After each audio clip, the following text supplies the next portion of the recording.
According to recent reports from CNN, citing four anonymous sources close to Donald Trump, the former president is allegedly preparing to declare a national economic emergency.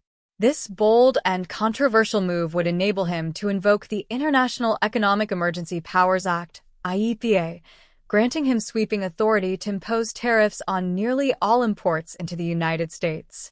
This strategy, as reported, is not just a theoretical discussion but an actionable plan under serious consideration. The IEEPA, a law designed to give the president broad powers to manage imports during a declared national emergency, is particularly attractive to Trump. One source noted that Trump's fondness for the IEEPA stems from its ability to bypass stringent requirements to prove that tariffs are necessary on national security grounds. Essentially, it provides the executive branch with a mechanism to circumvent traditional checks and balances, allowing the president to act unilaterally. This isn't the first time Trump has flirted with this power. In 2019, he threatened a 5% tariff on all Mexican imports, escalating to 25%, unless Mexico took significant action to reduce undocumented immigration at the U.S. border. While this threat was ultimately a negotiating tactic, it showcased Trump's willingness to wield the IEEPA aggressively. Now, Trump's ambitions appear to be even grander. The proposed plan would involve instituting tariffs on an unprecedented scale, targeting nearly every imported product.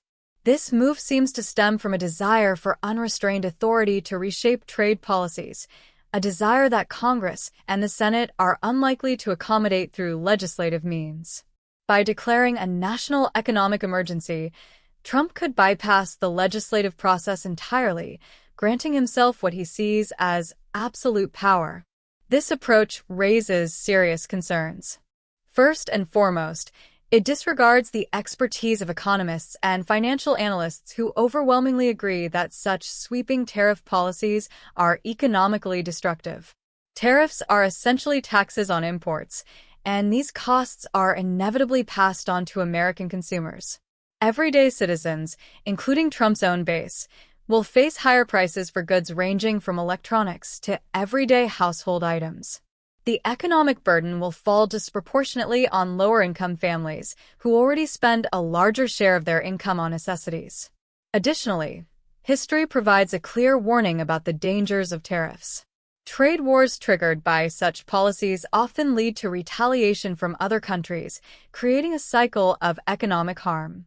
During Trump's presidency, nations like China and the European Union responded to U.S. tariffs with counter-tariffs, causing significant damage to American industries, particularly agriculture and manufacturing.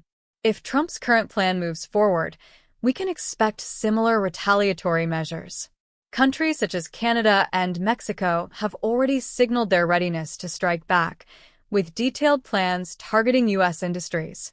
It is worth noting that Trump's inner circle appears to be composed of individuals who echo his flawed understanding of economics and trade. While a few countries may initially show willingness to negotiate under the threat of tariffs, these concessions are often superficial and short-lived. The majority of America's trading partners are prepared to resist, with some ready to impose measures that could inflict greater harm on the U.S. economy than they would suffer themselves. The implications of declaring a national economic emergency extend far beyond economic disruption.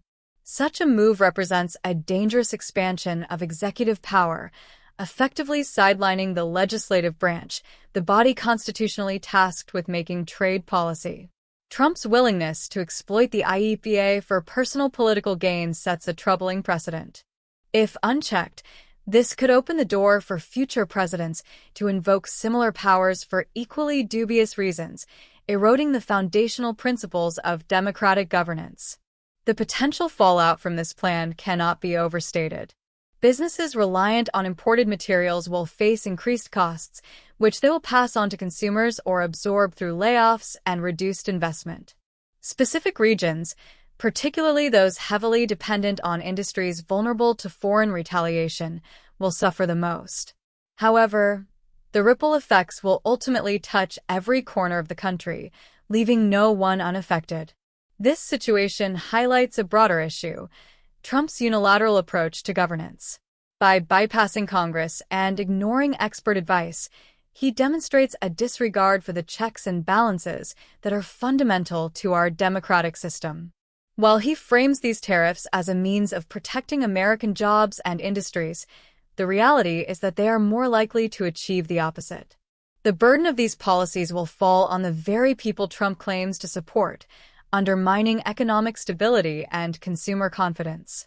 The American public, regardless of political affiliation, should be deeply concerned about this proposed declaration of a national economic emergency.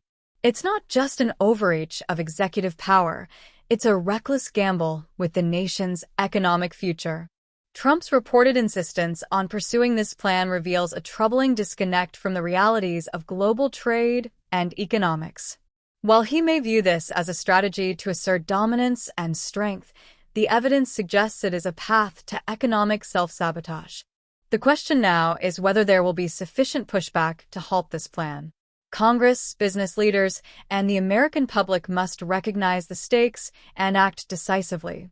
Allowing this proposal to proceed without challenge would be a grave mistake, one that could have far-reaching consequences for years to come.